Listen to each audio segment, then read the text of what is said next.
وما تدري نفس ماذا تكسب غدا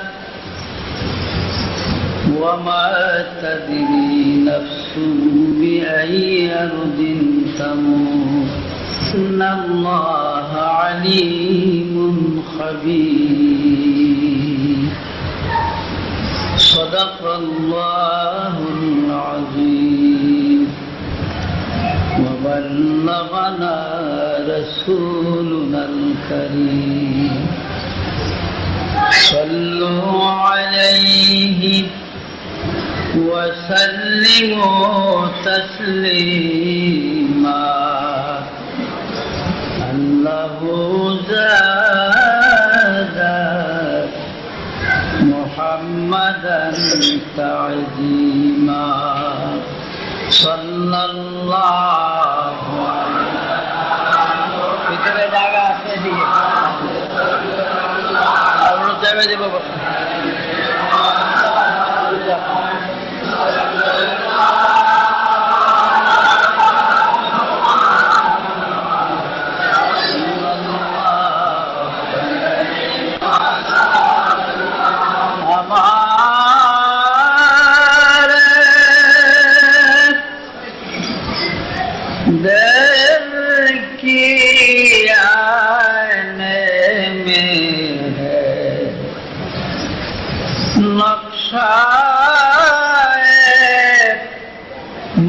मोहम्मद का और हमारे आँख की गुथली में है जलवाए मोहम्मद का सल्लल्लाहु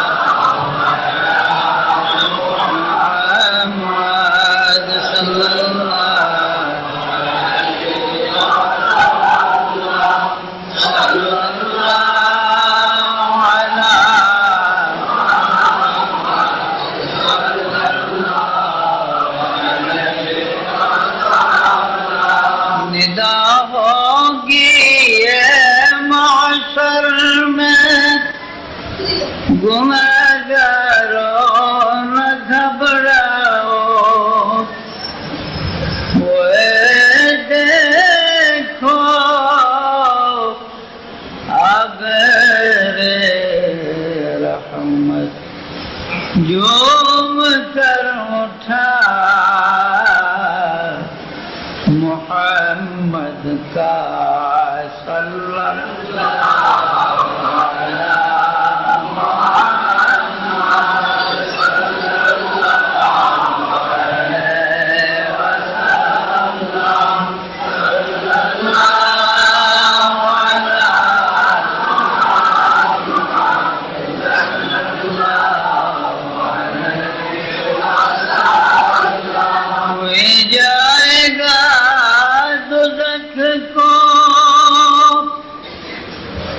अलैहि तो जन्नत में जाएगा मदीने की तरफ मदीने की तरफ दौड़ेगा दीवाना मोहम्मद का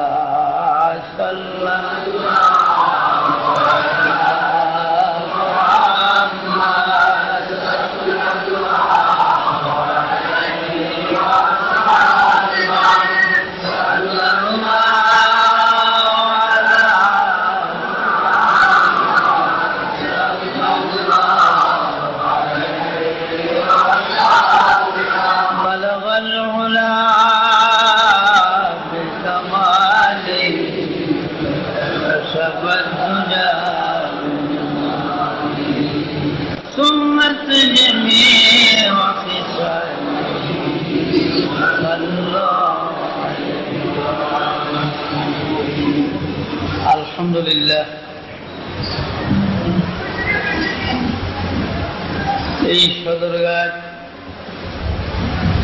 বাকলিনবাদ মসজিদে ছিন্নমূল এতিমখানা মাদ্রাসার উদ্যোগে বাৎসরিক ওয়াজ মাহফিলে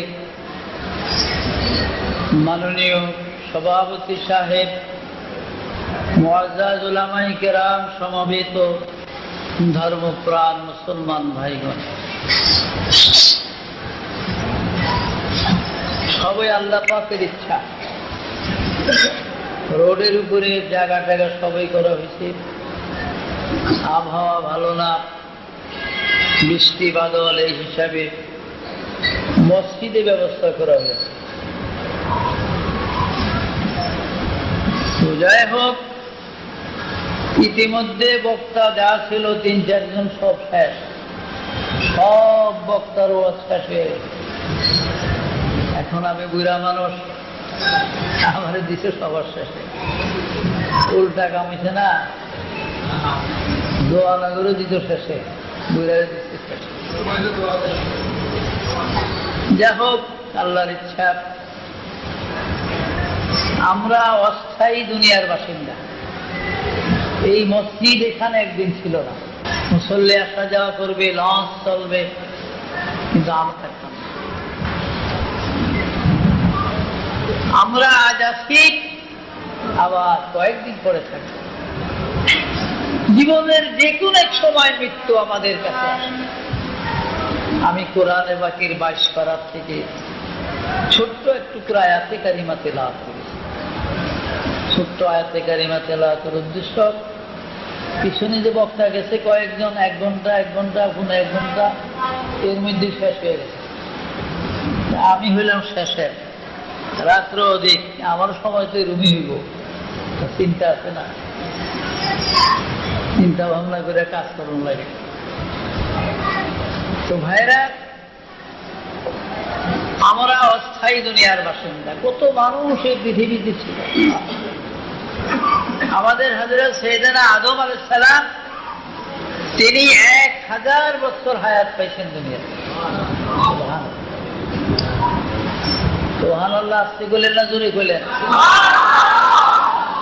ঠক বলা মনে করলেন যে অনেকে সুবহানাল্লাহ না, সুবহানাল্লাহ না করে মূলহীন একটা ঠক দিয়ে দিলাম। আসলে আমার ঠক না, এটা নিজের ঠক। একবার সুবহানাল্লাহ বললে বেহেশতের মধ্যে একটা খুরমার গাছ লাগানো হয়। কোন কোন রাওয়ায়াতে গাছটার নামই সুবহানাল্লাহ গাছ। এই গাছের মধ্যে যতগুলা পাতা হবে, প্রত্যেক পাতায় পাতায় এক একজন ফেরেশতা নিযুক্ত হবে। আর গাছটা এত বড় হবে, হযরত খালিদ বিন ওলীদের নাম শুনছেন না? খালিদ বিন ওলীদের মতো, আবু উবায়দার মতো রাসূলের সাহাবী হযরত, এবং আপন বড় চাচা আপনারা হযরত আব্বাসের মতো বড় বড় মুজাহিদরা যদি 300 বছর ঘোড়া চালায়, তবু গাছের ছায়া শেষ হবে না। এই গাছটার মধ্যে যতগুলা ফেরেশতা নিযুক্ত হবে, এই ফেরেশতারা কিয়ামত পর্যন্ত প্রতি পাতায় পাতায় একজন করে ফেরেশতা নিযুক্ত হবে। আর এই ফেরেশতারা সুবহানাল্লাহ তাসবিহ ইসরাফিলের বাঁশি বাজার সময় পর্যন্ত পড়বে। সওয়াবগুলা লেখা যাবে। যারা সুবহানাল্লাহ পড়ে গাছ লাগাইলো, এই সওয়াব তাদের আমলনামায় লেখা যাবে। আপনারা বুঝছেন না আবার যে আমরা বেকে একসাথে সুবহানাল্লাহ বলছি, গাছ বুঝি একটাই লাগাইলো? একটা না, প্রত্যেকের নামে একটা সুবহানাল্লাহ গাছ, প্রত্যেকের নামে একটা করে গাছ। আল্লাহর কোন অসুবিধা হইব লাগাইতে?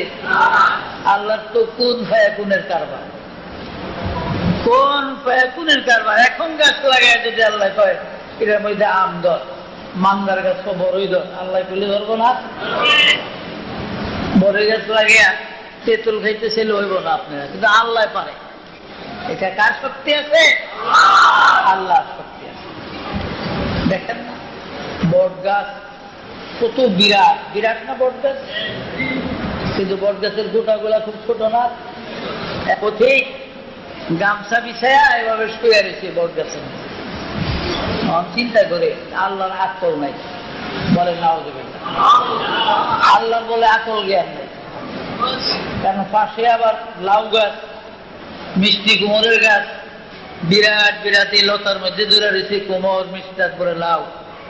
বলে আল্লাহর একবারে এত বিরাট একটা গাছ, এই ছোট্ট ছোট্ট গোটা, আর ওই পাশে লাউ গাছ নিজের শক্তি খাড়াইতে পারে না, কত ঝাঁকা মাকা দিয়া তারে খাড়া করছে, তার মধ্যে বড় বড় লাউ।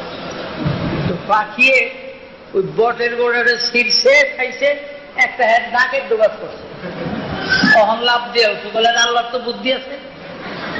আর এরকমই লাউর মতো মিষ্টি কুমড়োর মতন বড় যদি, হ্যাঁ এরকম বড় হয়ে যে আপনার কি বলে দিকে আপনার ওই, আর এই যে শ্রীনগরের মতন বড় বড় মিষ্টি কুমড় যদি এই বট গাছে ধরতো আর অনেকটা পড়তো, তা আমি শেষ হয়ে যেত। তাহলে আল্লাহ পাকের হিসাব আছে। এই গাছের নিচে মানুষ বিশ্রাম করবে, এখানে মানুষ বসবে, আর লাউ গাছের তলে হয়ে থাকলে সুর দৌড়াইব মানুষ। আমাদের ফেরেশতা নাই, এই ক্ষমতা শুধু মানুষের আছে। বলেন সুবহানাল্লাহ। মানুষের ক্ষমতা আছে। পরীক্ষা করবে জিবরাইল, তাহলে আমাকে আগামী দিন মদিনার মসজিদে চলে যাও। ফজরের জামাত হয়ে গেলে, মুসল্লিরা সব বাইর হয়ে চলে গেলে, একজন বৃদ্ধ মুসল্লি সাদা দাড়িওয়ালা, উনি দেখবে আস্তে আস্তে মসজিদ থেকে বের হয়ে আসে। ওনার সাথে তুমি আলাপ করতে পারো, তোমার যা খুশি। বলে আচ্ছা ঠিক আছে। সকালবেলা পর দিন জিবরাইল মদিনার মসজিদে চলে গেলেন। ফজরের পরে সব মুসল্লিরা চলে গেলেন। একজন বুড়া মানুষ আস্তে আস্তে আসলেন, বাহিরে বারিন্দায় আসলেন। জিবরাইল সালাম দিলেন। একজন আগন্তক আরাবিয়ান মানুষের সুরতে জিবরাইল উপস্থিত ছিলেন। তিনি সালাম দিলেন, আবু বকর সালামের জবাব দিলেন। এই বৃদ্ধ লোকটি ছিল কে? হযরত আবু বকর সিদ্দিক রাদিয়াল্লাহু তাআলা। ভাইরা আমার, জিবরাইল একজন ছদ্মবেশী আরাবিয়ানের সুরতে আবু বকরকে জিজ্ঞাসা করে, হুজুর আমি আসছিলাম একটু আপনার কাছে, কি ব্যাপার? আপনি বলতে পারেননি এই মুহূর্তে জিবরাইল কোথায় আছে? প্রশ্নকারী কে? জিবরাইল নিজে না। আমার জিবরাইলকে বড় প্রয়োজন ছিল, বিশেষ প্রয়োজন ছিল। জিবরাইল কোথায় আছে আপনি বলতে পারেন কিনা? বলে হ্যাঁ অবশ্যই পারবো, তবে আমার 2 রাকাত নামাজ পড়ানো লাগবে। 2 রাকাত নামাজ না পড়ে বলতে পারবো না। বলে আচ্ছা পড়েন। মসজিদে যাইবেন তো? না, এখানেই বলবো। খুব ছোট ছোট সূরা দিয়া হযরত আবু বকর সিদ্দিক 2 রাকাত নামাজ পড়লেন। নামাজ শেষ করে আবু বকর দাঁড়াইয়া বলেন, রে পথিক বিদেশি বন্ধু শোনো, আমি সারা পৃথিবীতে কয়েকবার ঘুরলাম, কিন্তু জিবরাইলের সন্ধান পাইলাম না। 7 তবক জমিনের নিচে কয়েকবার ঘুরলাম, জিবরাইল নাই। 7 আকাশ ঘুরলাম, জিবরাইল নাই। আল্লাহর বেহেশতে গোলা কয়েকবার ঘুরলাম, জিবরাইলকে পাইলাম না। শেষ পর্যন্ত নিরুপায় হইয়া আল্লাহর 7টা জাহান্নামের মধ্যে ঢুকে গেলাম জিবরাইলকে খোঁজার জন্য, কিন্তু জাহান্নামের মধ্যে জিবরাইল কোথাও নাই। অগত্যা আল্লাহর আরশ দেখলাম, আরশের মধ্যে জিবরাইল নাই। এবার পাপ করে আবু বকর জিবরাইলের হাতের কবজায় ধরে বলে, বন্ধু মনে কিছু নিও না, তুমি ছাড়া জিবরাইল আর কেহ নয়, তুমি ছাড়া আর কেউ জিবরাইল না। বলে সুবহানাল্লাহ। এই আধ্যাত্মিক শক্তি কিসের গুণে, কিসের বলে? নামাজের বলে। কিসের বলে? নামাজ মানুষকে আধ্যাত্মিক দান করে। ঢাকা মাদ্রাসা আলিয়ায় আমাদের উস্তাদ মুফতি আমিনুল ইসলাম রাহমাতুল্লাহ আলাইহি বুখারীর উস্তাদ ছিলেন। আমরা কয়েকজন ছাত্র একবার ওনার কাছে গেলাম টাইপিংয়ের ক্লাসে। ইসমে আজম और कोई चीज नहीं, दूसरा कोई चीज नहीं, इसमें आजम है। आखिरी रात को जब बंदा बारगाह खुदाबंदी में उठकर नमाज पढ़े और मुनाजात करे, आंख से पानी निकाल रहे, वही है इसमें आजम। बोलें सुभान अल्लाह। আল্লাহর বান্দা নিশির রজনীতে উঠিয়া যখন ওযু করে তাহাজ্জুদের নামাজ আদায় করে, এই তাহাজ্জুদ পড়ে যখন বান্দারা আল্লাহর দরবারে নামাজ পড়ে কান্দে, চোখের পানি ফেলে, আল্লাহর বান্দার নিশির রজনী চোখের পানি হলো ইসমে আজম। বলেন সুবহানাল্লাহ। এই জন্য ছোট সময় আমরা হিন্দু কবি সীতানাথ বসাকের আদর্শ লিপি পড়েছিলাম। কবিতা কিন্তু কবি কিন্তু হিন্দু। কি লেখছিল? অতীব গভীর হয় রজনী যখন, অতীব গভীর হয় রজনী যখন, নীরবে বিভুর নাম জপিও তখন। তাদের যে ঘরে তারা বাস করে, যেখানে তাদের সর্বপ্রথম আদম হাওয়া তাদের দুইজনের বাসর ঘর ছিল, সেই ঘরটা ছিল মুজদালেফার মধ্যে। বলে সুবহানাল্লাহ। মক্কা শরীফ মুজদালেফায়। এই জন্য হাজিরা 9 জিলহজ আরফাতে অবস্থান করে বিকাল বেলা আদমের কনিষ্ঠ সন্তান মা হওয়ার সর্বশেষ ছেলে শিষ্যের জন্য মুজদালেফায় হয়েছিল। বলে সুবহানাল্লাহ। তাফসীরে হাক্কানীতে আছে, বগবী জামে শহীদ, মওলুদে আরুস বিভিন্ন কিতাবে আছে, শিষ্যের জন্ম হয়েছিল মুজদালেফায়। আদম নবী দুনিয়াতে 1000 বছর হায়াত পাইছে। কয় হাজার বছর? আমার দাদাই কয় হাজার বছর পাইছে? আপনার তার দাদায় 1000 বছর কারো দাদায় হায়াত পাইছে? আমার দাদাই শুনছি 100 বছর বুড়া হায়াত পাইছে, 49 বছর। আমার বয়স 63, বাবাই বাঁচছে মাত্র 49 বছর। আদম আলাইহিস সালাম দুনিয়াতে কয় হাজার বছর হায়াত পেয়েছিলেন? 1000 বছর। আজকে 8500 বছর তিনি কবরে। 8500 বছর আদম কবরে। মা হাওয়া আলাইহিস সালাম 120 বার তিনি হামেলা বা গর্ভবতী হয়েছিলেন।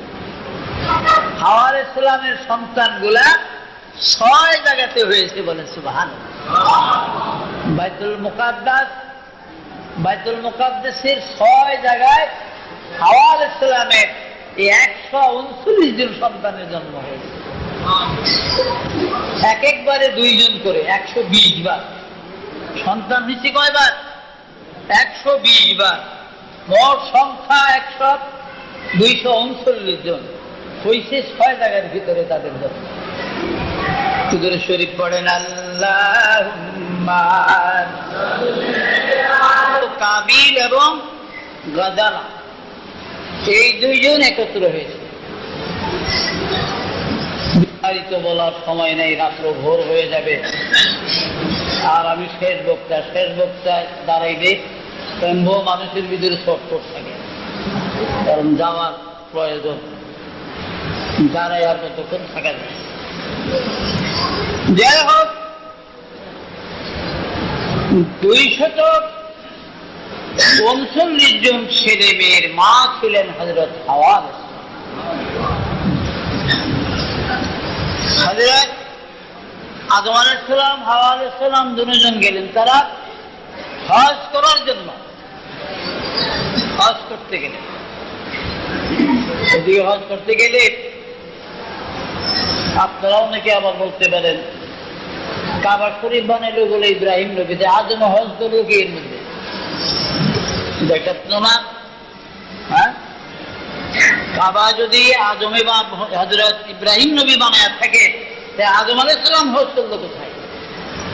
আসলে কাবা শরীফ ইব্রাহিম আলাইহিস সালাম বানায়। এই কাবা বানিয়েছে প্রথম ফেরেশতারা। তায়েফের মধ্যে একটা জায়গা আছে ওয়াদি মুহাররম।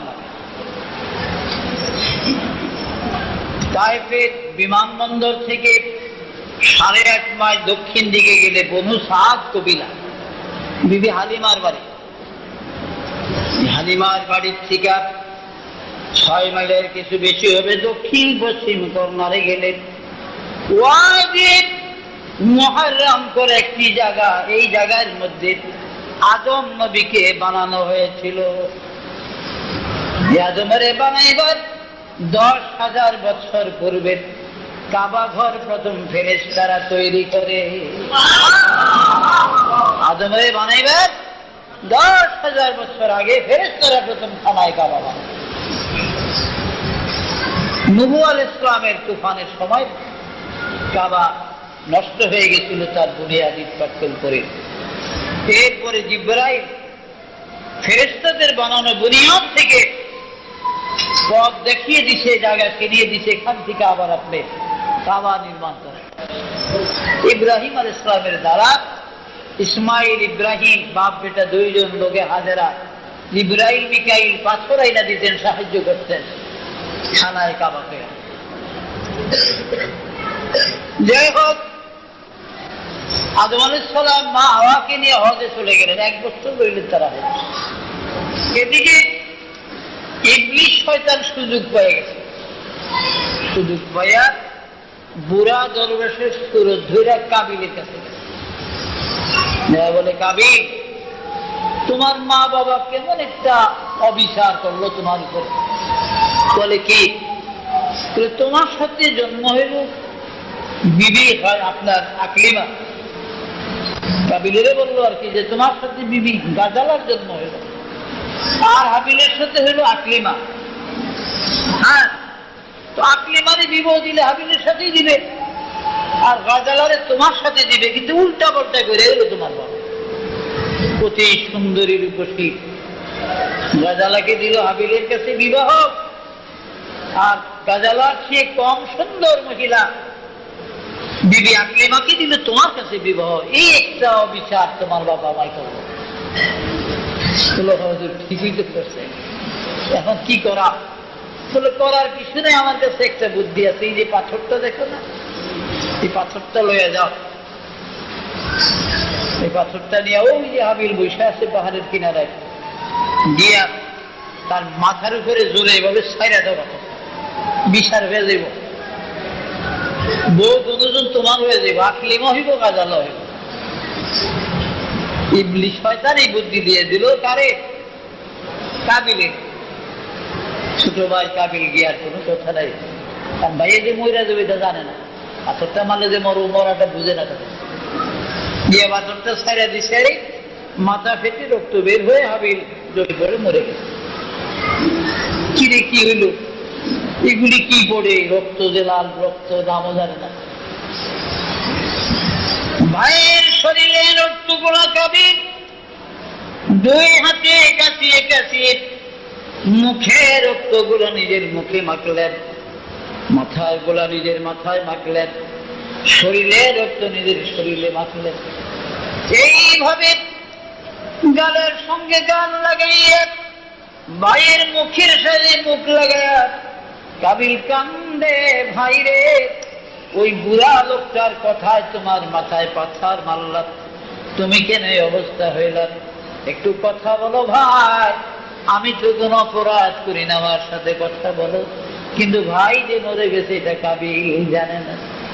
কিতাবে লিখে 6 মাস পর্যন্ত কাবিল হাবিলের লাশ বহন করে কাঁধে লইয়া সিরিয়ায় দামেস্ক বাইতুল মুকাদ্দাসের জমিনের মধ্যে 6 মাস পর্যন্ত ঘুরে, 6 মাস পর্যন্ত ভাইয়ের লাশ কান্দে করে ঘুরে ঘুরছে কাবিল। আর কান্ত, ভাই রে, তুমি যে এমন হইবার, এত নিঠুর হয়ে যাইবার, আমার সাথে কথা বলবো না অভিমান করে? যদি জানতাম ওই দরবেশের কথা, আমি পাথর মারতাম না। কিতাবে লেখে 6 মাস যখন হয়ে গেছে, আদম হাওয়া তো জানে না তারা দুজন মক্কায়। এদিকে আল্লাহ পাক 2 জন ফেরেশতা কাকের সুরত করে পাঠিয়ে দিলেন। 2টা কাক ঠোকরা ঠুকরি করে, একটা কাক মরে গেলে আর একটা জীবিত কাকটা মরা কাকটার উপরে কতগুলি খড় ফুটা মাটি আনিয়া যখন ঢাকতে শুরু করেছে, এবার কাবিল বুঝল তাহলে আমার ভাইয়ের ওই অবস্থা হয়েছে। আমার ভাইয়ের এই অবস্থায় হয়েছে। তখন এই বাবারা সিরিয়ার জাবানা সোয়াদের উপরে কাবিলের খেয়াল, আমার ভাইকে আমি এমন উঁচা জায়গায় রাখবো যে পৃথিবীর কারো কবর যেন তো উঁচা জায়গায় আর না হয়। সিরিয়ার কালো পাহাড় বা জাবানা সোয়াদের উপরে উঠাইয়া পাথর মাটি আনিয়া ভাইকে শোয়াইয়া ওইভাবে যেই নিয়মে কাকটাকে শোয়াইছে এই নিয়মে হাবিলকে শোয়াইয়া কাবিল তার ভাই হাবিলকে কবর দিয়া দেয়। আজও আছে হাবিলের কবর সিরিয়ার জাবালে আসওয়াদের উপরে। আমি গুনাহগার, অনেকবার জিয়ারতের তৌফিক আল্লাহ দিয়েছিলেন, বহুবার হাবিলের কবর মাপিয়া মাপিয়া দেখছি ভাইয়েরা আমার। 142 হাত লম্বা কবরটা হাবিলে। এটা হলো পৃথিবীর সর্বপ্রথম কবর। এর আগে আর কোন মানুষ মরে নাই। হাবিলের কবর দুনিয়ার সর্বপ্রথম কবর। হাদিস শরীফে আছে পৃথিবীর সর্বশেষ যেই মানুষটি মারা যাবে সবার পরে যেই লোকটি ইন্তেকাল করবে ওই সর্বশেষ মৃত মানুষের অন্ধকার কবরের মধ্যে 40,000 বছর থাকবে। এখন হিসাব করেন, সবার পরে যিনি মরবে সে যদি 40,000 বছর কবরে থাকে তাহলে আমরা অন্তত কত বছর থাকবো? কবরে থাকা লাগবে না বাবা? কি বলে? কবরে যাওয়া লাগবে নি? টাকা পয়সা জমিদারি আর কত করবি বাহাদুরি, ওরে খট পালঙ্গ সোনার বাড়ি কারে যাবি দিয়া রে কবর দেশে যাইয়া। একলা কবরে কেমনে রে থাকিবি, ওরে ভাই বন্ধু সারিয়া রে কবর দেশে যাইয়া। একদিন চুল পাকিবে দন্ত পড়িবে, তোর যৌবনে পড়ে যাবে ভাটি, ক্রমে ক্রমে খুলিয়া পড়িবে তোর এই রঙ্গিলা জ্বালানের মাটি রে বন্ধু। পারাসার বানাইলা ঘর বাড়ি, তার জন্য সুন্দর ঘর বাড়ি তৈরি। একদিন মরতে হবে। হ্যাঁ, কন্ট্রাক্টর জহিরুল ইসলাম শাহ বাংলাদেশ, তিনি বাজিতপুরের ভাওয়ালপুর জায়গাটার নাম, যেখানে মেডিকেল কলেজ করছে। ঢাকা মেডিকেলের অন্তত 10 গুণ জায়গা, 10 গুণ বেশি জায়গা। ঢাকা মেডিকেল হাসপাতালের চেয়ে 10 গুণ বেশি জায়গা, অনেক বেশি বিল্ডিং ইমারত করে তিনি ভাওয়ালপুরে মেডিকেল কলেজ হাসপাতাল কন্ট্রাক্টর জহিরুল ইসলাম শাহ। আজকে কোথায় বাবা এই ধন দৌলত জমিদারি জায়গা জমি? পৃথিবীর বহু দেশে তার বাড়ি আছে, আজকে কই গেছে? এমন একটা বাড়িতে রয়েছে যে বাড়িতে দাদাই গেছে, যেমন বাড়িতে চাষায় ভাই, ওই সব এই মাটির বাড়ি। এই বাড়িতে একদিন আমার আপনারও যাইতে হবে না? হ্যাঁ, এই জওয়ানি কি জীবন ভরে থাকবো? এই জওয়ানি জীবন ভর থাকবে না। কালের তরঙ্গ বলে যে রত্ন ভাসিয়া গেলে ফিরিয়া আসে নায়া। হায় জীবন তোরে এক স্রোত প্রবাহিনী উজান বহে নায়া। এই জওয়ানি থাকবে না, একদিন চলে যাবে। 70-80 বছরের বুড়ায় যদি 16 বছরের একটা যুবতীর কাছে একটা প্রেম পত্র লেখে, এই চিঠির উত্তর কয় বছর পরে আইব? কেউ জীবনে আইব? 16 বছর একটা মেয়ের কাছে যদি 70 বছরের বুড়ায় চিঠি লেখে, চিঠি যে বয়স লিখে দেয় আমার বয়স 70 বা 80, 70 বছর বা 80 বছর বয়সটা লিখে দিলে বুড়ায় 16 বছরের যুবতী, বুড়ার যত ধন সমুদ্রে থাক চিঠির কোন উত্তর আইব? জীবনে কোনো উত্তরটা আইবই না, বরং বুড়ার নামে বিষ হারাইতে পারে। মাতবর সর্দারা বিশাল আইতে হবে, ও বইরা তোর কি মাথা খারাপ হয়েছে? কাজী ভাইরা আমার, এই জন্য শেখ বলেন দার জওয়ানি তওবা করদন শিবয়ে পয়গম্বরে, দার জওয়ানি তওবা করদন শিবয়ে পয়গম্বরে, ওয়াক্তে পীরি বুরগ জালেম মিশাওয়াত পরহেজগার। আরে মানুষ, তুমি জওয়ান কম থাকতে, তোমার চুল দাড়ি কালো থাকতে, জওয়ানি থাকতে তুমি নামাজ পড়ো, জওয়ানি থাকতে রোজা রাখো, জওয়ানি থাকতে তুমি আল্লাহর ইবাদত করো। কারণ ওয়াক্তে পীরি দুর্গে জালেম মিশাওয়াত পরহেজগার। মানুষ বুড়া হয়ে গেলে তখন তার হুঁশ জ্ঞান আর থাকে না। বুড়া হয়ে গেলে, আমি তো তার সাথে লোকটা প্রায় 8-10 বছর, কারণ এখন রাখতে হয় ডায়াবেটিস রোগী, মাঝে মাঝে এমন হয় না যেন পাও ভেঙে পড়ে যায়, তখন এই লোকের দিকে হাত ধরে আমারে ধরে। অথচ আমি 29 বছর কোন লোক ছাড়া সফর করছি। জওয়ানি একদিন তো সবার দিকে চলে যাবে। এই জন্য শেখ সাদি বলেন তোমরা জওয়ান কালে আল্লাহর ইবাদত করো। কেননা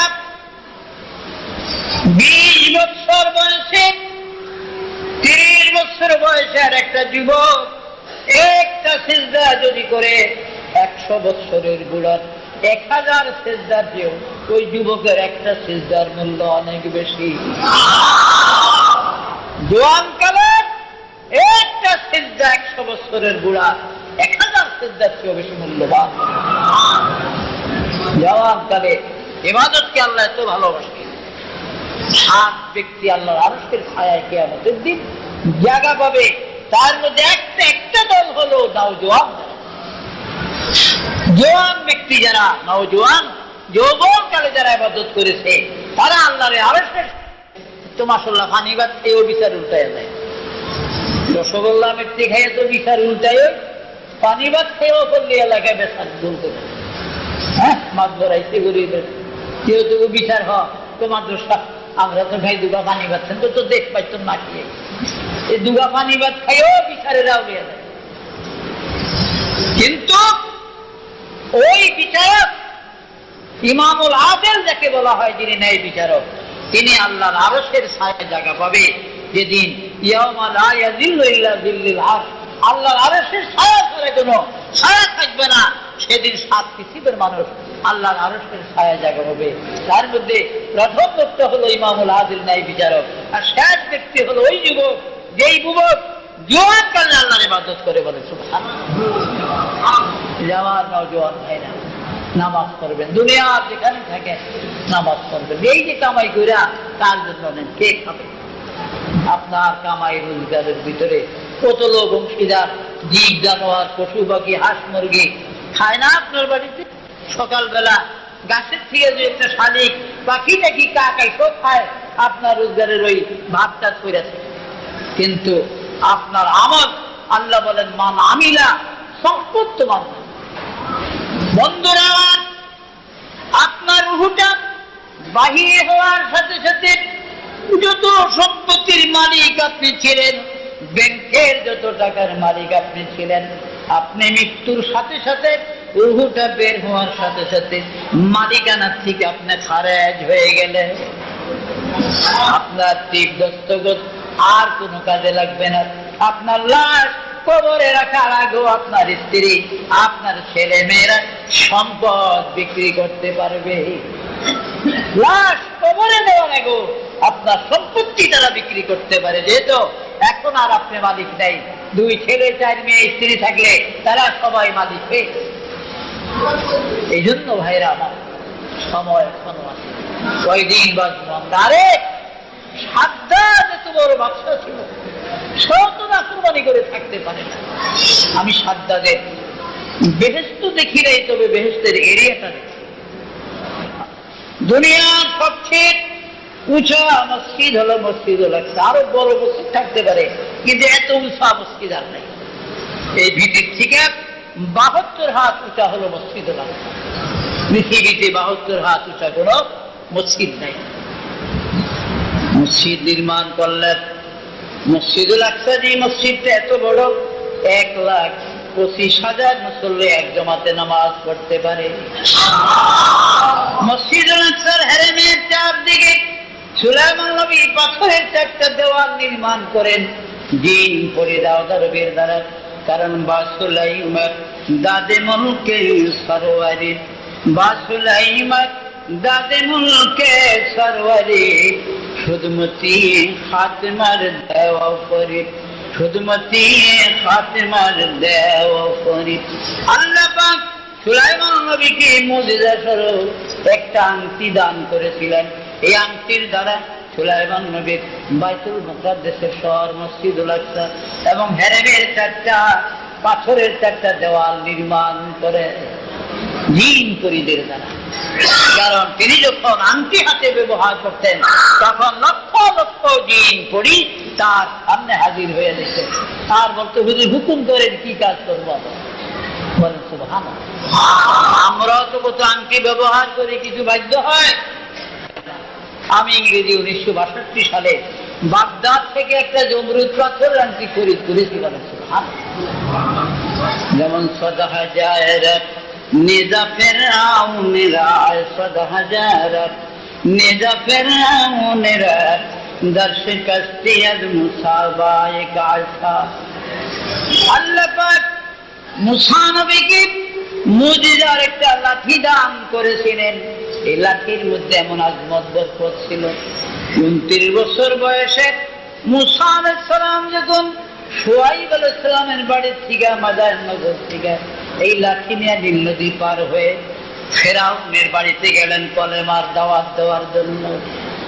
ইয়া বলে, ফেরাউন আমি মুসা আসছি, তুমি পড়ো লা ইলাহা ইল্লাল্লাহ মুসা কালিমুল্লাহ, কলেমা পড়ো আমি আল্লাহর নবী। ফেরাউন কই, মুসা সিন্ধুক থেকে উঠায় আসিয়া তোমারে আনলো, 29 বছর তোমারে লালন পালন করলাম। এই মিশরের মানুষ জানে তুমি ফেরাউনের সন্তান, আসিয়ার ছেলে। আজকে তুমি আমার এসে কলেমার দাওয়াত দিতা, কিপ্তিরে ঘুষে দিয়ে মাইরা তুমি গেছো, এক কিপ্তিরে ঘুষে দিয়ে মাইরা আসল ওটা টুকরে করে হবে। মুসা আলাইহিস সালামের একটা ঘুষিতে কিপ্তির দেহটা 16 টুকরা হয়ে গেছে, বলেন সুবহানাল্লাহ। আপনারা কইবেন এটা কি কথা খাদে থাকবো না কাবা? বুখারী শরীফে আছে, তারিখে হাবিবেলার মধ্যে আছে, মুসা আলাইহিস সালামের মৃত্যুর পূর্বে আজরাইল আসলেন সালাম না দেওয়াতে। কিতাবে লেখা হুয়া কানা কায়মান ফিল মাসনাদ, মাসনাদ বলা হয় তাকিয়া বা বালিশকে। তিনি বালিশ একটু তাকিয়া এইভাবে ডান দিকে ঢেলান দিয়ে রয়েছেন, অসুস্থ শরীর। এই অবস্থা আজরাইল এসে তার সামনে সালাম না দেওয়াতে রাগের ছোট বেটা আজরাইলের বাচ্চা সালাম দিলি না, একটা খাবার বাম হাতে ডাইন গালের মধ্যে আছে, যার চক্ষুটা সঙ্গে সঙ্গে খুললা জমিনে পড়ে গেছে। আপনারা কইবেন তাহলে আজরাইল যে এক সপ্তাহ না ভালো গেছি, আমাকে জান কবজের সময় দেখ চুপচাপ ডাইন দিকে বইয়া থাকবো আর দেখতো না। আজরাইল কানা লয় না, সঙ্গে সঙ্গে আল্লাহ পাক তারে চক্ষু দান করে দিতে, বলেন সুবহানাল্লাহ। কেন আল্লাহর কোন ভায়া কোনের কারবার, কোন হও ভায়া কোন বাঁচবে। মুসা আলাইহিস সালাম ফেরাউনের কলেমার দাওয়াত যখন দিলেন, ফেরাউন তো রাগে আগর, এ আমার জাদুঘর গুলি বলা, 80,000 জাদুঘর ছিল ফেরাউনের, ডাক জাদুঘর। আর যে যত প্রকারের জাদু জানে বানাইয়া একত্রের জন্য সবগুলা জাদু মুসার করে ছেড়ে দেয়। 80,000 জাদুরের, কারো জাদুর সাপ, কারো জাদুর বাঘ, কারো ভালো, কারো সিংহ, কারো বিভিন্ন রকমের জানোয়ার, কারো আগুনের গোল্লা, এমনি ভাবে কারো জাদুর ছুরি, জাদুর চাকু। এই 80,000 জাদু একসাথে মুসা নবীর দিকে আসতেছে। 29 বছরের যুবক মুসা নবী একটু ঘাবড়িয়ে গেলেন। আল্লাহকে একদিন, আল্লাহ তুমি বুঝি মারবার জন্য আমাকে মিশরের ময়দানে এনেছো?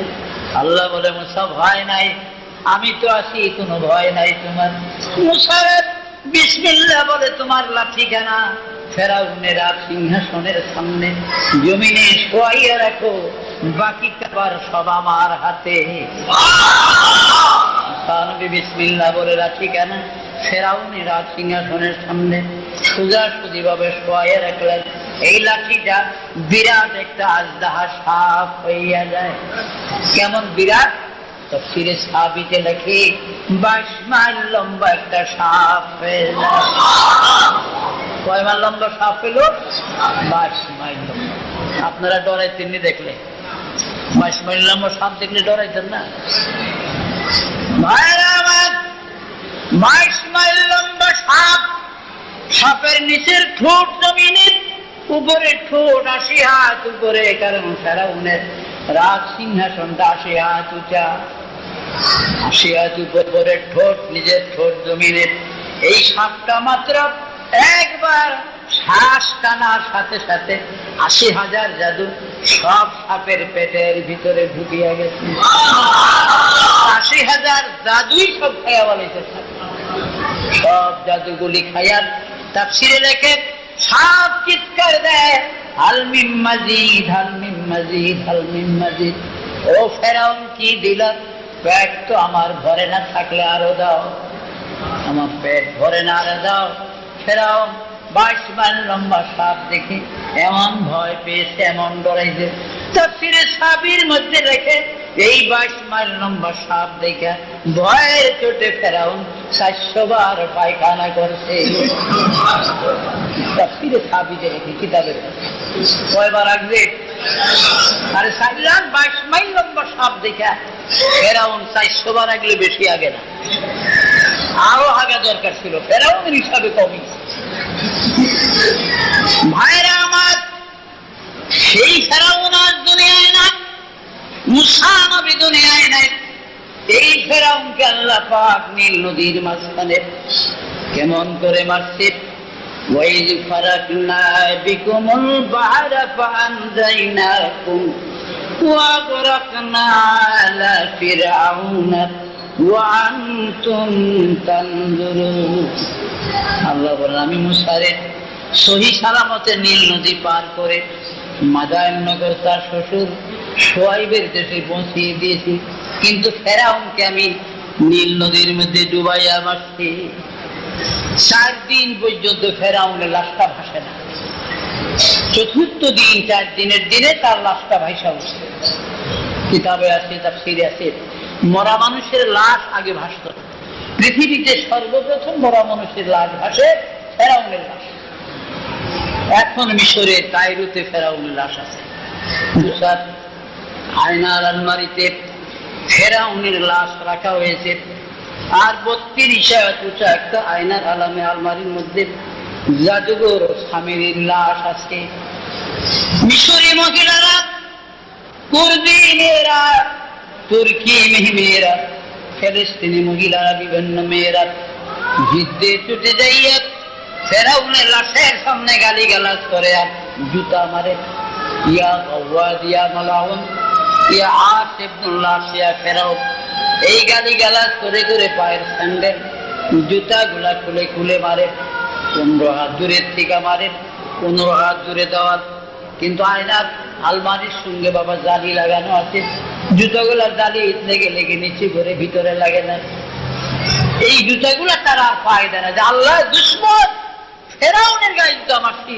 যত 1000 টাকার জুতা দামের জুতা হোক, মিশরীরা, বিভিন্ন মহিলারা, পুরুষরাও যারা জুতাটা একবার মারে বাইর থেকে, এই জুতোটা তারা ফিরে আর হাতে তুললা নেয় না, ফায়দা। এগুলি আবার একেবারে ফালা যায়। আমগো সোনার বাংলার কিছু রূপার মানুষ আছে ওই দেশে, এরা আবার এগুলো করে গাট্টি গুট্টি বান্দা ইরান, আফগানিস্তান, বিভিন্ন গরিবদের সাইডটা বেচা কিনা করে। আর দেশ 20,000 50,000 টাকা পাঠাচ্ছি দিলে হে ভালো চাকরি পেয়েছি বাবা, দোয়া করে ভালো চাকরি আল্লাহ মিলেছে। এগুলো আমি নিজের চোখে দেখা। তো ভাইরা আমার, ফেরাউনের লাশের দিকে মানুষ কি করে জুতা মারে। আর ফেরাউনেরই প্রতিদ্বন্দ্বী ছিলেন হযরত মুসা আলাইহিস সালাম। বাইতুল মুকাদ্দাস থেকে ভাইরা আমার 84 মাইল দক্ষিণ দিকে গেলে একটি ডিস্ট্রিক্ট শহর, ইংরেজিতে শহরটিকে হেবরন বলা হয়, আরবিতে আল খালিম বা বাইতে খালিলুর রহমান, তৌরাতের ভাষায় শহরটিকে জাবরুন বলা হয়। এই জাবরুনের মধ্যে নবী ইব্রাহিম আলাইহিস সালামের মাজার, ইব্রাহিম নবীর পবিত্র মাজার শরীফ থেকে ভাইরা আমার 4 মাইল পশ্চিম দিকে গেলে এখানে বাইতুল জালালা হযরত খিজির আলাইহিস সালামের বাড়ি আছে। খিজিরের বাড়ি থেকে বন্ধুরা আমার প্রায় 13-14 মাইল দক্ষিণ পশ্চিম কর্নারে গেলে এইখানে রিহা নামে একটা শহর আছে, ইংরেজিতে জেরিকো সিটি বলে। এইখানে হযরত মুসা নবীর মাজার শহর। এইখানে 12 জন পয়গম্বরের কবর আছে। মুসা আলাইহিস সালামের কবরটা মাত্র 24 হাত লম্বা। জিরে হাফিজ নামে একজন নবীর কবর আছে, এই কবরটা 87 হাত লম্বা। সুমাইল নামে একজন নবীর কবর আছে, তার কবরটা 108 হাত লম্বা। হযরত নবী শামাউন আলাইহিস সালামের কবর 128 হাত লম্বা কবর। 7টা কবরের গায়ে নাম লেখা আছে, 5টা কবরের গায়ে নাম নাই। মুসা নবীর কবর সহ শামাউন আলাইহিস সালাম যে শাম নবীকে ইহুদিরা পাগলা লাগতেন, শিকলগুলা টুকরা টুকরা হইয়া কোথায় চলে যেত, ইহুদিরা একটা টুকরাও খুঁজিয়া পায় না। এইভাবে ইহুদিদের 1000 শিকল নষ্ট হয়েছে শামাউন নবীকে আটকে। সেই শামাউন আলাইহিস সালামের কবর দেখা গেছে। মুসা নবীর কবর সহ এই 12 জন পয়গম্বরের কবরের কিনারে বহু মুসলমানরা জিয়ারতের জন্য দাঁড়ায়। জিয়ারতের জন্য দাঁড়াইয়া সূরা ফাতিহা পড়ে, সূরা ইখলাস পড়ে, বিভিন্ন দুরূদ শরীফ পড়ে, কোরআনের আয়াত পড়ে, 2 হাত তোলে, মুনাজাত করে আল্লাহ। নবী মুসা কালিমুল্লাহ বনী ইসরাইলের 70,000 নবীর সরদার মুসা নবীর কবর আমরা জিয়ারত করলাম, আরো নবীদের কবর জিয়ারত করলাম। আল্লাহ গো, এই নবী যে এই জিয়ারতের বরকতে আমি হতভাগা জীবনের গুনাহ তুমি মাফ করে দিও। অথচ মুসা আলাইহিস সালামের প্রতিদ্বন্দ্বী দুশমন ফেরাউনের লাশের কাছে যায় মানুষ পায়ের জুতাগুলা খুলে খুলে মারে। আল্লাহ দুশমনকে জুতা মারে আর আল্লাহর বন্ধুর কবরের কাছে মানুষ গুনাহ মাফ পায় বলেন সুবহানাল্লাহ। এই জন্য জায়গায় তো দেখো और कोई तो जन्नत में जाएगा, मदीने की तरफ दौड़ेगा दीवाना मोहम्मद का। কেউ জান্নাতে যাবে, কেউ জাহান্নামে যাবে, আর মদিনার পাগল যারা রে, নবী কামলিওয়ালার পাগল যারা, তারা কেবল মদিনার দিকে দৌড়াবে। তারা কোথায় যাবে? মদিনার দিকে যাবে তারা। তো বন্ধুরা আমার, হযরত সুলাইমান আলাইহিস সালাম বাইতুল মুকাদ্দাসের শহরের চারদিকের হেরেমের 4টা দেওয়াল নির্মাণ করেছে। এক একটা দেওয়াল 5 মাইল করে লম্বা, অনেক উঁচা উঁচা দেওয়ালগুলো। পশ্চিম দিকে দেওয়ালটাই বেশি উঁচা, এটাকে জিদারুল ফিলিস্তিন বলা হয়। এই দেওয়ালটা 170 হাত উঁচা জমিন। এই দেওয়ালের কিনারে সুলাইমান নবীর পিতা দাউদ নবীর কবর। আমি গুনাহগার, অনেকবার দাউদ নবীর কবর জিয়ারতের সুযোগ হয়েছিল, নিজের হাতে বহুবার মাপিয়া দেখেছি। 32 হাত লম্বা কবর দাউদ নবী। এই দাউদ আলাইহিস সালামের মাজারের একজন খাদেম ছিলেন ইব্রাহিম মিফলা হামদান নামে, বাড়ি ছিল তার আদনে। আদম হলো আরবি নাম, ইংরেজিতে হলো এডেন, লোহিত সাগরের পশ্চিম পারে। আদনে তার বাড়ি। এই লোকটা আমার খুব মহব্বত করতো, নিঃসন্তান ছিল। আমি বিদেশি পাকিস্তানি লোক ছাত্র হিসেবে খুব আদর করতাম। 1966 ইংরেজিতে আমাকে একদিন বলে, নসরুল্লাহ হাল তুরিদু তাযহাবু মাই ফি বিলাদিনাল আদন, তুই কি আমাদের আদন দেশে যাবি আমার সাথে? আমি বললাম যে লিমা ইয়া সাইয়্যিদি, কেন যাবো? হাল ফি ফিল বিলাদিকুম রাউদাতুল আম্বিয়া রাউদাতুস সাহাবা আলাইহিমুস সালাতু ওয়াস সালাম, আপনাদের আদনের মধ্যে কি কোনো নবী সাহাবাদের কবর আছে নাকি? কই না, ওয়াল্লাহি মা ফি রাউদাতিল আম্বিয়া ওয়ালা সাহাবা ফিল বিলাদিনা ওয়ালাকিন ফিল বিলাদিনা ফি জান্নাতি সাদ্দাদ, কিন্তু সাদ্দাদের বেহেশতটা আমাদের দেশে আছে। দেখবি, আমার আগ্রহ হলো হেলিকপ্টারে 66তে ওনার সাথে আদন গেলাম। ভাইরা আমার, আদনের বিমানবন্দর থেকে 16 মাইল দক্ষিণ পশ্চিম দিকে গেলে বাজেবা শহরের সীমানা।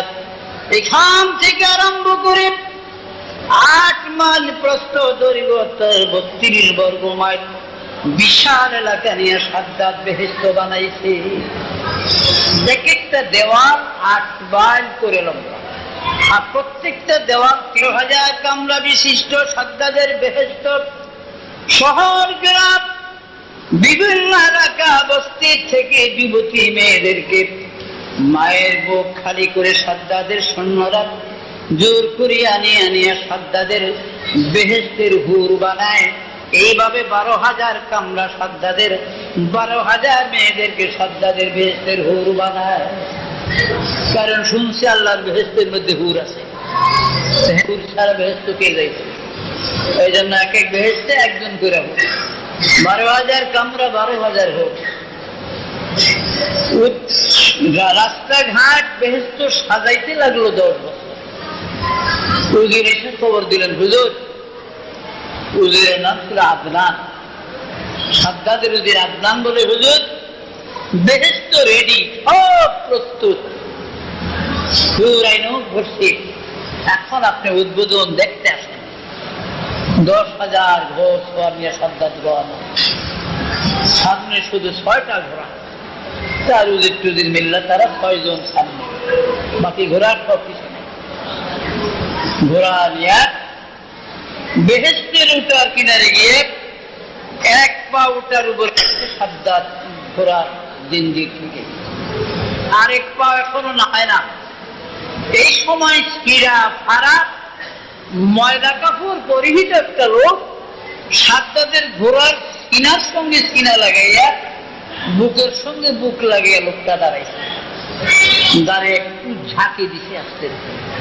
সাদ্দাত কাইফা উঠছে, ঝাঁকি দিল কাপড়ের লোকই সাদ্দাত চাইছে তার দিকে, এই তুমি কে? লোকটা বলে, হাল আতারিফুনি মান আনা ইয়া সাদ্দাত, এই সাদ্দাত চিনুনি আমারে, আমি কে? তোর চিনব কি? গেছো এখান থেকে, আমার আজকে উদ্বোধনী দিলে তুই এসে পূজাত্রা লাগাই নি এই শিরা ময়লা কাপড় কিনে। লোকটা নির্ভীক, লড়ে না। আবার সাদ্দাতের ঘোড়াদের সিনার সঙ্গে সিনা লাগায় এবার জোরে একটা ধাক্কা দিলাম। সাদ্দাত কয়েকবার কাঁপছে। লোকটা জিজ্ঞাসা করে, হাল্লা তারিফুনি মান আনা, সাদ্দাত ভালো করে দেখো চিনো কিনা আমাকে। সাদ্দাতের কেন জানি ভয় ভয় লাগে, বলে, না ভাই চিনলাম না, কে তুমি? সাদ্দাত ভালো করে চক্ষুগুলি খুলে দেখো আমি কে। আমি মালাকুল মউত আজরাইল, এই মুহূর্তে তোমার জান কবজ করার জন্য এসেছি। আমার আল্লাহর হুকুম হয়েছে এই জান্নাত তোমার দেখতে দেওয়া হবে না। সাদ্দাত চোখের পানি ছেড়ে দিল, কারণ আজরাইল এবার আসল রূপ ধরে দাঁড়িয়ে গেছে। আজরাইলের আসল রূপ ধরে দাঁড়াইছে। সাদ্দাত খালি কাঁপতে আছে, কম্পিত ভাবে বলে, আজরাইল রে, তোমার আল্লাহকে বলো আমি বড় আশা করে আল্লাহর সঙ্গে চ্যালেঞ্জ করে জান্নাত তৈরি করেছি। 1 লক্ষ রাজমিস্ত্রিরা 24 ঘন্টা কাজ করে 12,000 কামরা বানাইছি, 12,000 যুবতী মেয়েদেরকে এনে আমি বেহেশতের হুর বানাইছি। করে নকশা নেগার কত রকমের কিছু নকশা করা হয়েছে। আমি শুধু দরজায় দাঁড়াইয়া দ্বিতীয় বটা নামাইয়া ডান দিকে 1 নজর মাথা ঢুকাইয়া দেখবো, বাম দিকে 1 নজর দেখবো, এই ছাড়া আর বেশি সুযোগ আমি চাই না। আজরাইল বলে, আল্লাহ গো, এই বেচারা সাদ্দাত তার জান্নাতটা 1 নজর দেখতে চায়, তুমি কি তার একটু সুযোগ দিবা? সে সুযোগ চায়। আল্লাহ পাক বলেন, আজরাইল তোমার কি সাদ্দাতের জন্য মায়া লাগে নাকি? বলে, না গো মাহবুব, মায়া তো আমার লাগে না, মায়া মমতা আমার নাই, চাইলে কোটি কোটি মানুষের জান কবজ কেমন করে আমি করতাম। ও মায়া মমতা তুমি দাও নাই, কিন্তু জানি না এই সাদ্দাতের এই মুখটা যেন কোথাও কোনো একবার দেখছিলাম আমি, আজ আমি এই মুখটা দেখে আমার কেন জানি মায়া লাগে, যদি একটু সুযোগ তারে দিতেন। আল্লাহ বলেন, আজরাইল মারো বলে খেয়াল করো এই মুখ তুমি কোথায় দেখছো জীবনে। এবার আজরাইল বলে, আল্লাহ মনে করলাম একবার সমুদ্রের বুকে সওদাগরি জাহাজ ডুবিয়া ওই জাহাজের তক্তার উপরে একটা গর্ভধারিণী মহিলা ভাসতেছিল। মহিলাটা ভাসমান অবস্থায় জাহাজের তক্তার উপরে একটা ছেলে যখন প্রসব করল, তখন তুমি আদেশ করলা ওই শিশু ছেলেটাকে সমুদ্রের তক্তায় ভাসাইয়া তার মায়ের গান কবজ করার জন্য। ওই দিন আমার ওই শিশুটার জন্য বড় মায়া লেগেছিল। প্রভু গো, কত নিঠুর, কত নিদয়া তুমি। এই শিশু বাচ্চাটারে সমুদ্রের তক্তায় ভাসাইয়া যদি তার মায়ের গান কবজ করে দেই, এই শিশুটার গতি কি হবে? ওই দিন আমার ওই শিশুটার জন্য মায়া লেগেছিল। আর জানি না কেন জানি আর সাদ্দাদের মুখ দেখে আমার মায়া লাগলো। আমার আল্লাহ বলে, আজরাইল, ওই শিশুর কথা যদি রে সত্যি তোর স্মরণ থেকে থাকে, তাহলে আর দেরি করিস না, সাদ্দাদের জান কবজ করে দে। কারণ সেই শিশু ছিল রে এই বেঈমান সাদ্দাদ। আমি তক্তা ভাসিয়ে ভাসিয়ে আমার কুদরতে আদনের জঙ্গলের কিনারে আমি এনে দিলে একটা বাঘিনীটার বাচ্চা মরে গেছে, বাচ্চা নাই, বুক ভরে দুধ, বাঘটা খালি ছটফট করে, দুধ কাকে খাওয়াবে? হঠাৎ নদীর কূলে এসে শিশু সাদ্দাদের দেখিয়া বাঘটা যত কাছে আসে আমি তক্তা তত নিকটে এনে দিই। শিশু সাদ্দাদের মুখে বাঘ দুধ উঠে দেয়। সাদ্দাদ মায়ের বুকে যেমন শিশুরা দুধ পান করে, এমনি ভাবে বাঘের দুধ খাইতে আরম্ভ করে। বাঘ মায়া লাগাইয়া আমি বাঘের অন্তরে মানুষের মায়া মমতা দান করেছি। এই বাঘ সাদ্দাদকে জঙ্গলে নিয়ে যায়, মায়ের মতো শিশুকে যেভাবে মা পালন করে, এইভাবে বাঘ একদিন, 2 দিন, 13টি মাস পর্যন্ত আমি বাঘের দুধ খাওয়াইয়া এই বেঈমান সাদ্দাদের লালন পালন করেছি। আজ আমার সঙ্গে নাফরমানি করে নিতে পারতো না, জান্নাত বানাইছে আজরাইল। এই জান্নাত আমি তারে দেখতে দিব না। আর দেরি করিস না, তাড়াতাড়ি তার জান কবজ করে দে, যেহেতু এই জান্নাত আমি তারে দেখতে দিব না। এবার আজরাইল আমাকে দিয়া বলেন, রে ও বেঈমান সাদ্দাদ রে, এইবার তোর পরিচয় পেয়েছি রে বেঈমান, আর দেরি হবে না, রেডি হইয়া যা রে বেঈমান, এখনই তোর জান কবজ হয়ে যাবে। আজরাইল আলাইহিস সালাম রূহটা কবজ করে নিয়ে যায়। সাদ্দাদের খালি খাসাটা দরজার মধ্যে পড়ে থাকে। কাজে বন্ধুরা আমার, বলে না আজকাল গান আসেনি, মা আমার সাধ না মিটিল, আশা না ফুরিল, সকলই ফুরায় যায় মা। মার কাছে আশার গান। আরে মাই তোর কি স্বাদ মিটাইব? মাই তো স্বাদ মিটিয়ে যাইতে পারতো না, মাই তো মইরা দেবে। একমাত্র মানুষের স্বাদ, মানুষের আশা পূরণ করতে পারে কে? আল্লাহ। কাজী ভাইরা, আসল আশা কি দুনিয়া না পরকাল? আশার জায়গা কোনটা? পরকাল হলো। এটা তো কিছু না, এটা না, দুনিয়াটা কিছুই না, এটা একটা টার্মিনাল, এটা একটা প্ল্যাটফর্ম, এটা একটা বাস স্টেশন। বাস আসলো, সরে চলে গেলাম, লঞ্চ আসলো, লঞ্চে উঠলাম, টার্মিনাল করে গেল গিয়ে বরিশাল, চাঁদপুর করে মত। সুতরাং এই দুনিয়াটা একটা টার্মিনালের মতো, এখানে মানুষ আসবে, আবার গন্তব্য চলে যাবে। কাজী ভাইরা আমার, কবরে গেলে বিপদ আছে, মুসিবত আছে। ওই মুসিবতের জন্য প্রয়োজন নিজের একটা নেককার, দিনদার, পরেজগার সন্তান, হাফেজ কোরআন, আলিম ছেলের প্রয়োজন। টাইটেল পড়েছি আমরা, আমাদের উস্তাদ ছিল তাফসীরে কাশফের উস্তাদ ছিলেন হাফেজ কোরআন ছেলে। একবার যদি মার কবরের কিনারে, বাবার কবরের পারে দাঁড়াইয়া একবার যদি বলে আলহামদুলিল্লাহ, আল্লাহ পাক আলেমের ইজ্জতের খাতিরে, হাফেজ কোরআনের ইজ্জতের বরকতে তার কবরবাসী মা বাবার কবর আযাব 40 বছরের জন্য মাফ করে দেয়। বন্ধুরা আমার, তাফসীরে আপনার হক্কানির মধ্যে আছে, জাগির রাখতে যারা তালিবেলকে যারা খাওয়ায়, যারা যত্ন করে ছেলেরা বড় হয়ে একদিন যখন তার লজিং মাস্টার অথবা দানকারীদের কথা স্মরণ করে, যারা দান করছেন কিনে না, নাম জানে না, একে কেউ মরে গেছে, কেউ বেঁচে আছে, কারো বাড়ি অনেক দূরে, কিন্তু যখন ছেলেরা বড় বড় আলেম হয়ে দোয়া করে, আল্লাহ গো আমি অমুক জায়গায় 3খানা মাদ্রাসায় খাইছি, সেখানে হাফেজ হয়েছি, আলেম হয়েছি, যারা যারা এই মাদ্রাসায় সাহায্য করেছে, টাকা পয়সা দিছে, আল্লাহ তুমি আজ তাদের কবরে সাহায্য করো, আল্লাহ তুমি তাদের কবর মাফ করে দাও। আল্লাহ তারা যদি সাহায্য না করতো, আমার মতো গরিবের ছেলে একটা এতিম বাচ্চা কোনদিন এই মাদ্রাসায় পড়ে হাফেজ আলেম হইতে পারতাম না। তাফসীর হক্কানির মধ্যে আছে, আল্লাহ সঙ্গে সঙ্গে ওই আলেমের হাফেজের দোয়া কবুল করে, বলেন সুবহানাল্লাহ। আর আমি জানি প্রত্যেক হেফজখানা মাদ্রাসায়, প্রত্যেকটি 3খানা মাদ্রাসায় প্রতিদিন ফজরের পরে ছেলেরা কিছু কোরআন শরীফ পড়ে, দুরূদ সালাম পড়ে, মিলাদ শরীফ পড়িয়া হাত উঠাইয়া ওই ব্যক্তিদের জন্য দোয়া করে, যারা এই মাদ্রাসায় সাহায্য করে, যারা টাকা পয়সা দিয়া মাদ্রাসা কায়েম করেছে, যারা সহানুভূতি করে, যারা এক নজরে দেখে, তাদের জন্য প্রত্যেক মাদ্রাসায় দোয়া হয়।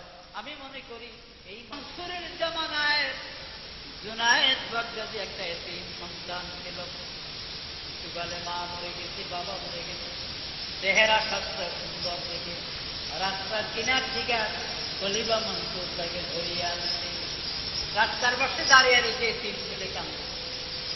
জুনায়েদ বাগদাদি মা বাপ নাই, তো খলিফা মনসুর বলে চল আমার সাথে, চেহারা সুন্দর দেখা লয়ে। খলিফা মনসুর বাড়িতে আনিয়া রাজপুত্রের মতো পোশাক পরিষ্কার করাইয়া তাকে এলেম শিক্ষা দান করলেন। এলেমের সাথে সাথে ভাইরা আমার জুনায়েদ বাগদাদি বিরাট একজন বড় পালোয়ান হয়ে গেলেন, কুস্তিগীর হিসাবে হয়ে গেলেন।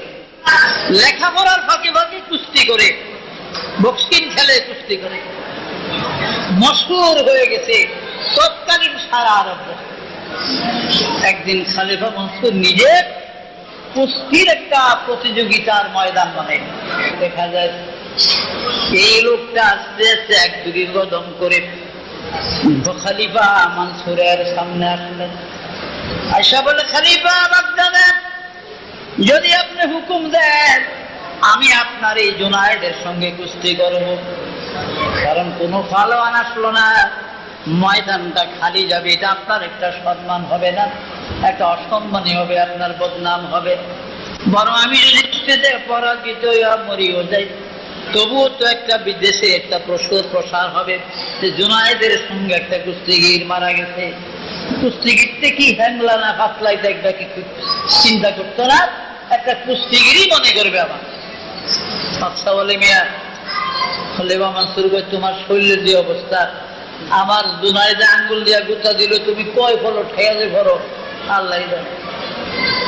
বলে, হুজুর আমি পড়ি আর মরি, কোনো কথা নেই, আপনি বংশই রাখেন আমার থেকে, আমি লিখে দেই, আমি মারা গেলে কেউ আপনার কাছে দাবি করবে না, কোনো মামলা মকদ্দমা করবে না। বাড়ি তুই তোমার? আমার বাড়ি হলো মদিনার। আমি মদিনার থেকে শুনছি আপনার এখানে কুস্তির প্রতিযোগিতা জুনায়েদের সঙ্গে। আমি কয়েকদিন হাঁটিয়া বড় কষ্ট করে মদিনার থেকে বাগদাদ এসেছি। বলে, এখানে একটা সই করো। এর মদিনাবাসী যা দাঁড়াইছে, জুনায়েদ খালি হাসে হেরে দেখা। জুনায়েদ বাগদাদের নিকটে গিয়া হাতটা টানিয়া ধরলেন জুনায়েদের, আর কানের কাছে মুখ লাগাইলেন মদিনাবাসী, জুনায়েদ, ও জুনায়েদ, আমি মদিনার মানুষ, জুনায়েদ আমি আওলাদে রাসূল, আমি নবীর বংশের একটা ছেলে, মদিনার থেকে এসেছি। আমার কয়েকটা ছেলে লেখাপড়া করাইতে পারি না পয়সার অভাবে, আমার কয়েকটা মেয়ে বিবাহের উপযুক্ত, কিন্তু টাকার জন্য বিবাহ দিতে পারি না, বড় গরিব আমি। আমি জানি এই কুস্তিতে আমি পরাজিত হব, তোমার সঙ্গে আমি পারবো না, আমি বহু জানি, কিন্তু তবেও যদি জুনায়েদের আমাকে আওলাদে রাসূল মনে করে নবীর দেশের একটা ছেলে মনে করে জুনায়েদ, আমার ছেলেগুলা লেখাপড়া শিখাইতে পারি না, পয়সার কাঙ্গাল আমি, আমার উপযুক্ত মেয়েগুলা বিবাহ দিতে পারি না। ইচ্ছা করে যদি তুমি পরাজয় বরণ করে আমাকে জয়ের সুযোগ দিতেন, তাইলে আমি চিরজীবন মদিনার নবী রওজা ধরিয়া তোমার জন্য দোয়া করতাম রে জুনায়েদ। এই কথা বলার সাথে সাথে জুনায়েদের সঙ্গে হাত ধরাধরি শুরু হয়ে গেল, সত্যি শুরু হয়ে গেল। দু একটা রাউন্ডের পরে হঠাৎ জুনায়েদ ধাস করে জমিনে পড়ে যায়। জুনায়েদ জমিনে পড়ে গেলেন। মদিনাবাসী জুনায়েদের বুকের উপরে বসে যখন আল্লাহু আকবার বলে চিৎকার করলেন, সারা বাগদাদে হইচই পড়ে গেল।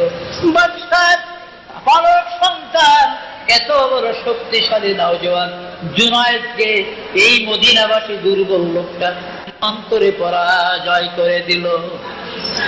1 লক্ষ দিনার দিয়া প্রতিশ্রুতি অনুযায়ী খলিফা মনসুর মদিনাবাসীকে বিদায় করে দিলেন।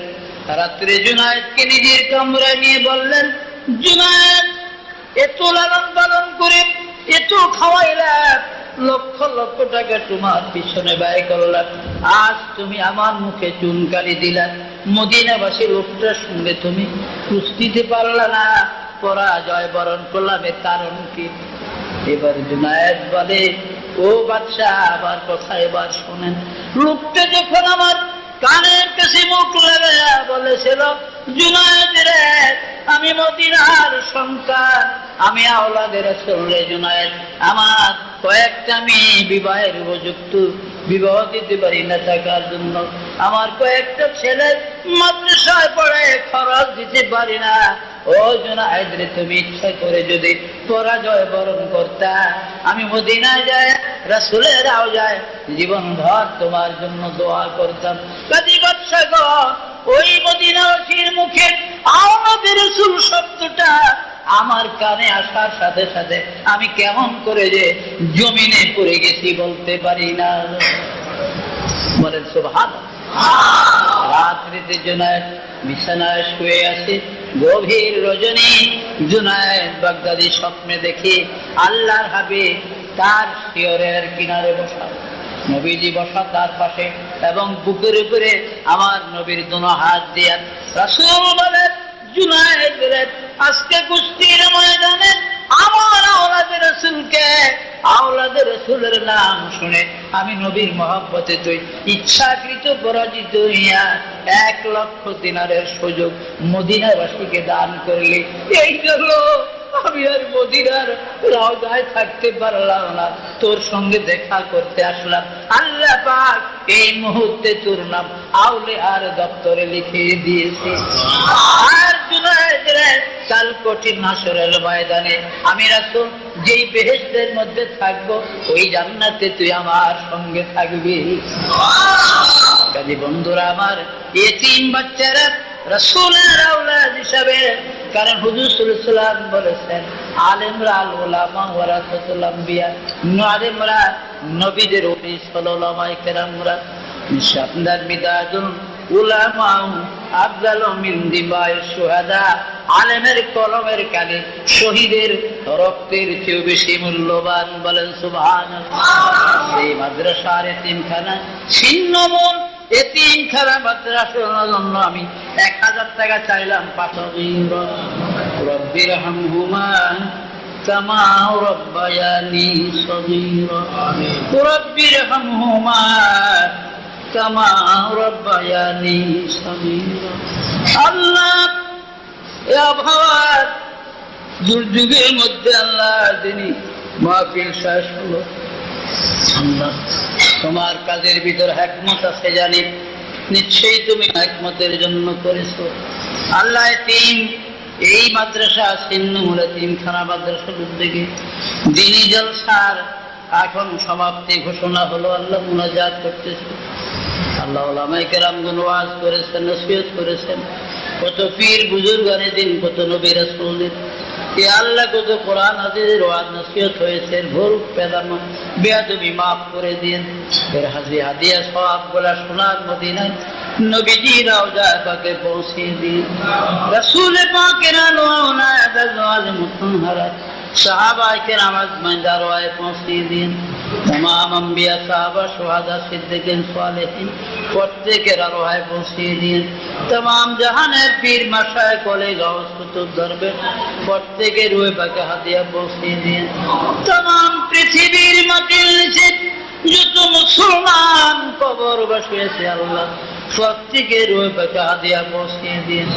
আল্লাহ পাক আমরা যারা হাত উঠাইছি আমাদের সকলের মা বাপ ভাই বোন দাদা দাদি নানা নানি শ্বশুর শাশুড়ি বোন ভাগিনা আজকে যারা দুনিয়ায় নাই তাদের কবর জান্নাতের বাগান করে দিন। আল্লাহ এই মাদ্রাসার উস্তাদ যারা তাদের হায়াত দারাজ করেন, ইলমের মধ্যে বরকত দান করেন আল্লাহ, ইলমে লদুনি দান করেন আল্লাহ তাদেরকে।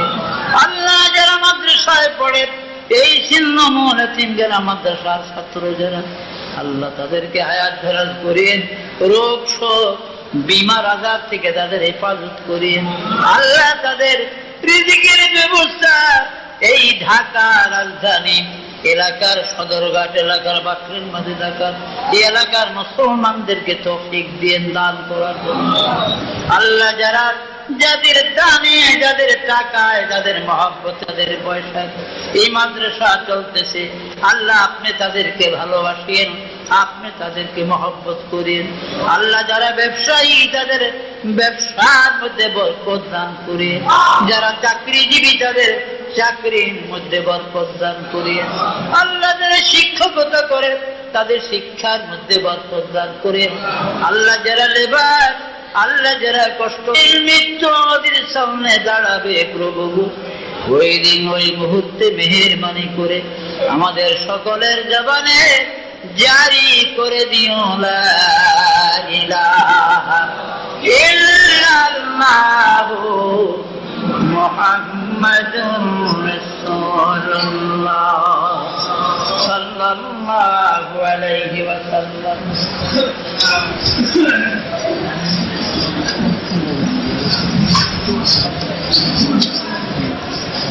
Gracias.